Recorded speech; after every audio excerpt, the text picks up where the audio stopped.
On today's episode, we venture onto private property in Zellwood, Florida, with permission from the owner, in search for a settlement that's been reclaimed by nature. In the 1870s, the city was founded by predominant influencers of the time. Lawyers, businessmen, farmers, doctors, and retired veterans made up this small but fruitful community along Lake Maggiore. Today, nature is taking back what is rightfully hers, so we're going hands-on, knee-deep in ferns and black widows. Watch out for the spider webs, they're crazy. To find what history there still might be left on this land forgotten. Here's the foundation. So join us. We'll do the work. Little blood never hurt nobody though. Let's explore. What's up guys, Bearded Hikes here with Corey. Bigfoot, the Truth Told on YouTube. We're actually in the middle of Zellwood, Florida, in a property that is private. So it's not actually hiking land, but it's somebody's home. They bought this and they've been sitting on it for a little bit and decided to do some exploring of their own. And they came across bricks and an old foundation. When they inquired about this to the Historical Society of Zellwood pointed them in the direction of a book. And the book shows a whole community out here. And basically the community was divided up into 6 or 7 sections and now has become, 6 or 7 houses with neighbors that border each other. So we're on the property of one of those people who owns that land that the city of Zellwood was founded on. So today we're going to go check out this foundation that he found. He's also given us exclusive permission to explore wherever we want to go and even dig things up if we see something that maybe has been overgrown so much that we can't really make out what it is. It's going to be a good episode. Let's go. So Rainer, the owner of this property, has a lot of really interesting decorations such as old street signs and stuff that nobody's using anymore, and he's used these 2 green doors to kind of mark the location of where he found this border of bricks, and behind it is a foundation. So we're gonna head back behind this door and we're gonna check out the foundation that's back there and see if we can find anything just kind of walking around on it. It's a very large foundation. Starting to rain a little bit. Gonna make for a nice peaceful video.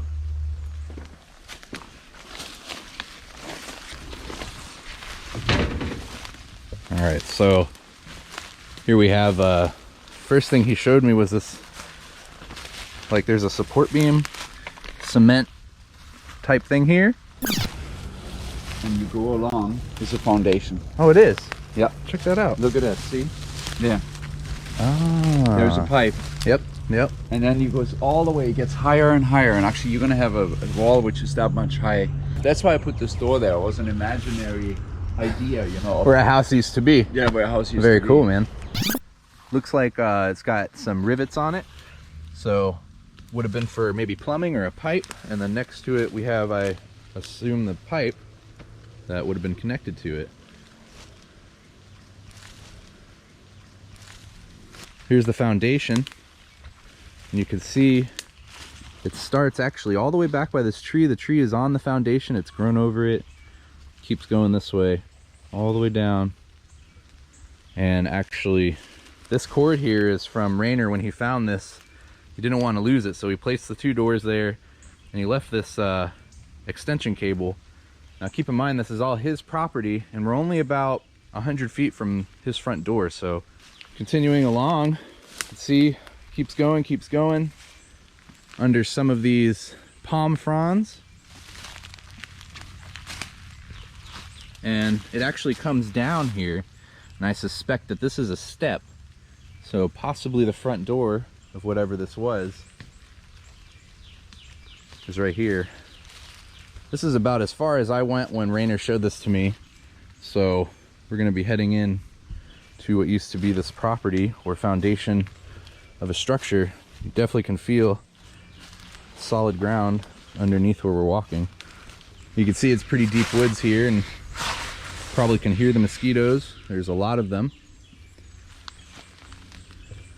Now, something to keep in mind when we're hiking this is that a lot of these things have likely been covered up by all of this debris from the trees and stuff. We're not going to really just start digging in random locations, but if we find something poking out of the ground, we might use a tool to uncover it without destroying whatever we're looking at. Oh, what is this? What's that? It's like a water spigot? Oh yeah, that's exactly what that is. It's a water spigot. I didn't even see, I was walking here and I'm talking, and Corey just found this. Kind of interesting. blended right in with the color of the tree. Thought it was just another vine. growing It up almost the tree. looks, yeah, it can almost looks like the vine. That's dope. That's one find that we just made right there. And this goes all the way from where we're standing about 30 to 40 feet that way. So this foundation was pretty big. I can't tell you what it was. We do have a map of the area from the 1860s or 1880s, and we're actually able to pinpoint where a lot of the buildings were, but in this area there's nothing on the map. However, the foundation that we found would say otherwise. Oh, here we have some sort of a depression, I'm noticing. Interesting.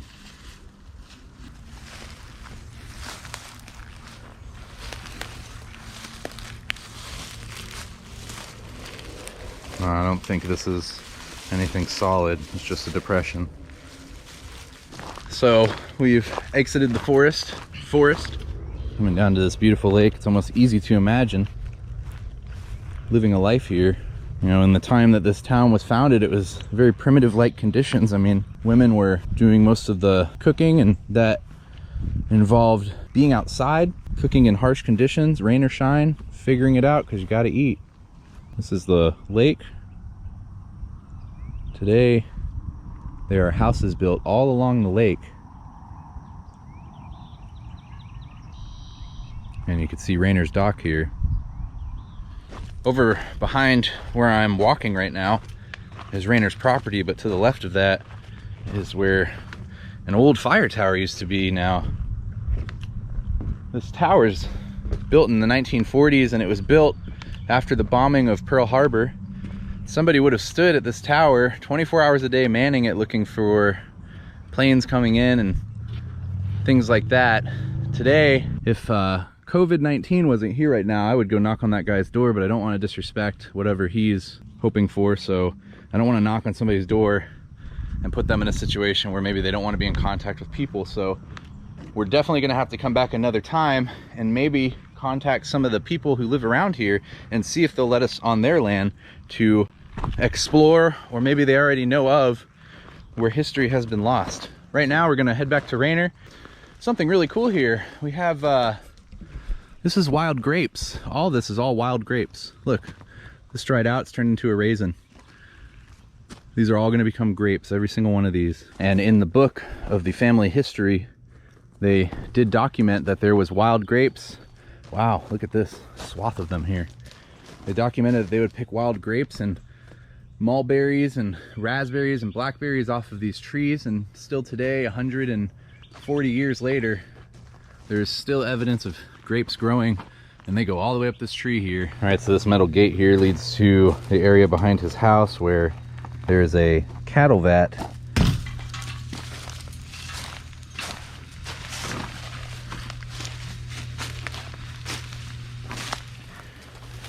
All right, heading back here towards the cattle vat. Again, in really thick woods. We're already here. Cattle vat is in front of us. I'm gonna try to get you guys closer. Maybe clear a path so that Rainer can come back here and see it for himself. He wasn't really able to last time.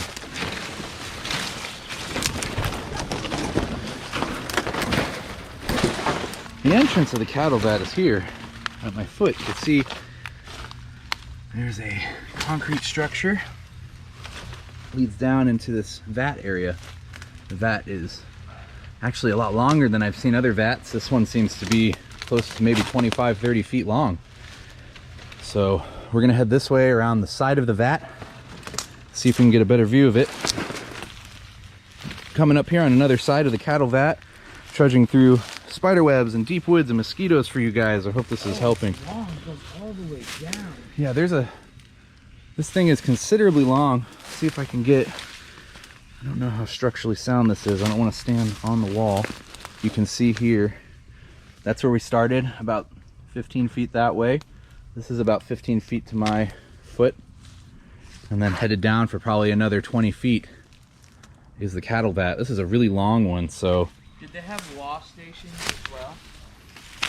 What is that? Wash stations? Wash stations. Yeah, because it looks like this is a different one. and it goes all. It's like tubs. Like they would get the stuff, rinse off, and walk away or something. Oh, you're 100% right, man. They're their own squares. Yeah. So Corey just pointed out, maybe this is not a cattle vat. We're both a little confused. Somebody maybe might be able to tell us what this is just by looking at it. As you can see, there's another section behind us, behind this overgrown tree. That's the one that we saw. And it continues this way where there's a break.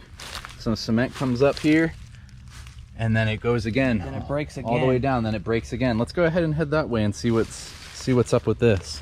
We have a book with us that's going to tell us most of the information that we need, but the rest is honestly up to us to figure out. Now, we are walking through some really deep woods here and trying to find a path to our cement structure here. However, I'm finding there's simply black widows everywhere. There's a big sucker right here by my foot. Don't want to have to kill it. We're gonna try to find another way around. Corey and I are coming up on. Whoa, drop. Yeah, it goes down it's a quite. Walkway, bro. It's a path. It's a path. What it is. Is that what it is? Yeah. Wow. But when I came across this, it just looked so typical of a cattle vat. And I guess I jumped the gun. This is all a learning process though, so as you can see, it's a walkway right to the rest. It's everywhere. There's more foundation everywhere. Okay, let's go. We're on a foundation. Let's go down there and do a little bit of investigating and hold that. This is all part of the adventure. As you saw, we went in with predeterminations thinking it was a cattle vat, but really it's a walkway to the lake and there's a lot of different foundations. Corey and I have permission to take down some of these plants, so we're going to do that. This will make it easier for Rainer to come over here and see it for himself if he decides he wants to. Also will help aid in our exploration effort. There you go. Very nice. So as you can see, I'm standing on stairs, and so I think this is exactly what this was. It was a small walkway to the lake. Comes down another set of stairs and there's a significant drop here. We're gonna make our way down as Corey clears the path.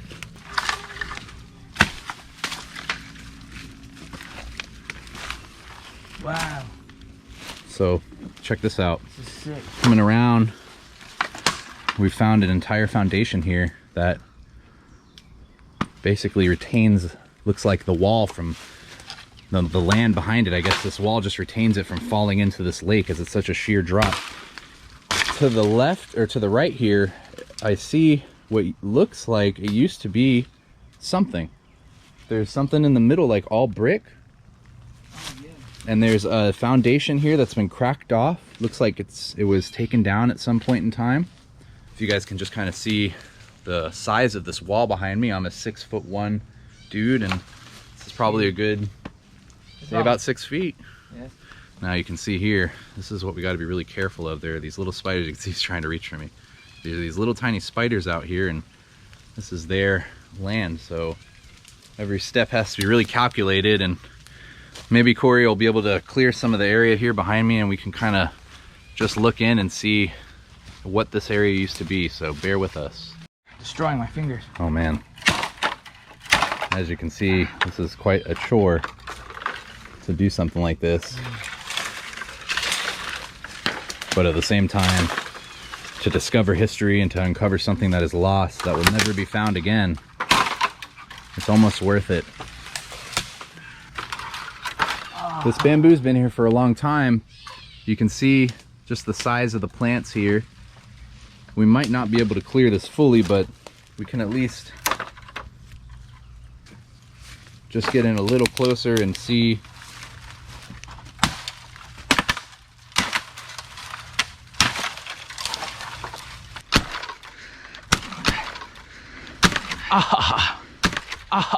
Oh. Oh, I cut my hands right open, bro. Oh, did it? Yeah. Fuck. Deep? 12 seconds later. Okay. Oh, buddy. That bitch is cleaning it though, bro. Ain't nothing left. Ain't nothing. Ah. Oh. Oh. Oh. Damn, bro, that's crazy. It's Yeah, dude. Like no longer infected. good thought. Okay, bro. I got a map here that Rainer gave me, and it's actually several different maps. And one of them is from this one. It's from 1886. You can see it's a map of the land of T. Elwood Zell, which would become Zellwood. Today, we're at the west end of Lake Maggiore. There used to be something here called Zellwood Park, and that's all the area that we're in. So, and really small text here, the word windmill, and down here, church. All this was orange and lemon grove. This was more orange grove owned by two brother-in-laws, and this was an orange grove. So everywhere you see these tiny little dots are orange groves. So in between, you can see that this was all split up into a bunch of different properties all the way around here. Every single one of these little blocks would have been where a house or somebody's property would have been. This was all when they were founding the city of Zellwood. All right, we stopped at the car, grabbed some antibacterial hand sanitizer, cleaned out Corey's cut. We're headed back to uncover what else there is back here. Well, Rainer gave us some hand tools here, and we're gonna go ahead and exercise our right to clear a path for him.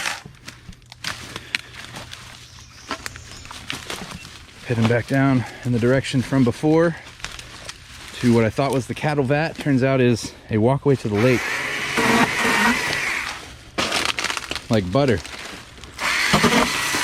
Tired of this one hit me in the face. Yeah.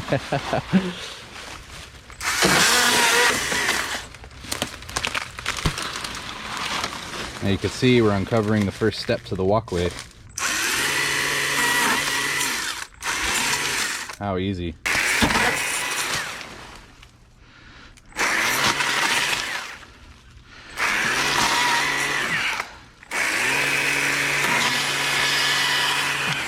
So this is Zellwood Park. This would have been an old park that bordered Lake Maggiore. Today, it's all overgrown. I believe what we're walking on is a walkway to the lake, as I've already mentioned. All right, so we're back where we started before the finger was cut. We're walking back down these stairs here, back with better tools. We came from down these stairs and we've walked down, and to the right, we're working on clearing this little area out just as much as we can so we can just at least gauge what this thing is in the middle. And then there's a very obvious foundation edge goes around. So I'm gonna just walk a little bit this way, and you can see the foundation still goes. All today has been taken over by vines and all sorts of stuff.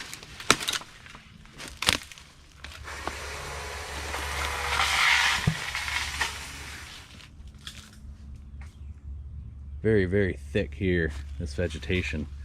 I don't think there's much of a way that we're going to be able to, even with our hand saw and tools and all that stuff, I don't think we're going to be able to clear this out. I have here a little piece of foundation sticking out from this tree. Oh, you can see just the sheer size of how tall this foundation is that Corey's standing on.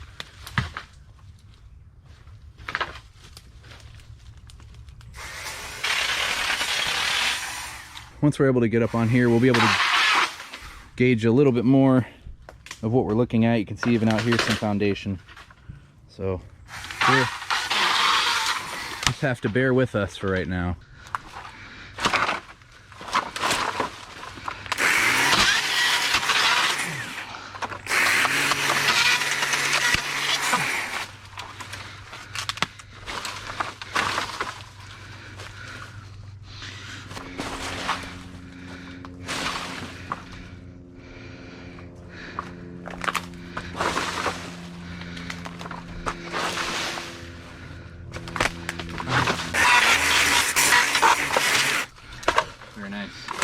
Looks like there's some sort of pedestal for something right here.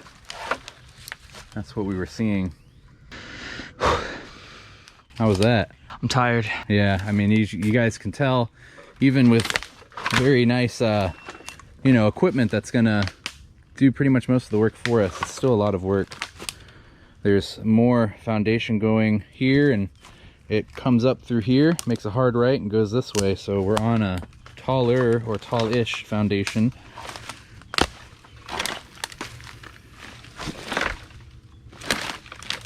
This would have to have a legit team of 8 people clearing this out for sure. Yeah, it would take it would probably be a good few hours of effort.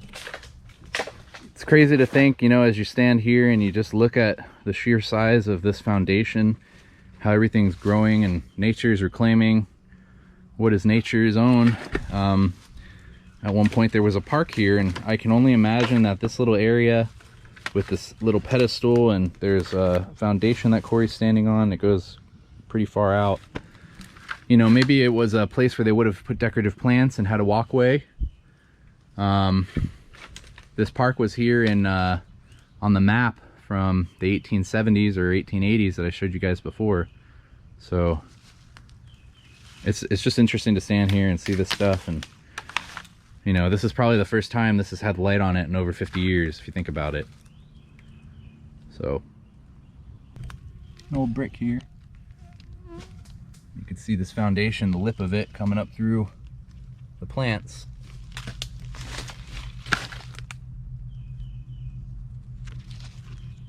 Have a lot of invasive weeds here. This one is called smilax. Grows really fast and causes a lot of damage. Well guys, that was amazing. We got to see an old foundation. We thought we saw a cattle vat, and it turned out to be a walkway to the lake when the area was still Zellwood Park. So it just goes to show that you can't jump the gun all the time when doing these explorations. Sometimes things aren't as they seem. So we're gonna come back here more than once. This is just a part 1. It's probably a many-part series. We've been given exclusive rights by Rainer to be out here and be doing this. So we're gonna make sure that we come back and give our attention to all these areas and talk to the neighbors around and see if they can kind of come on in with us on this agreement, and maybe we can go across their properties as well and just see what there is to find. So I appreciate you guys joining us. It was a really cool adventure, unexpected and fun. So I'll see you next time. Peace.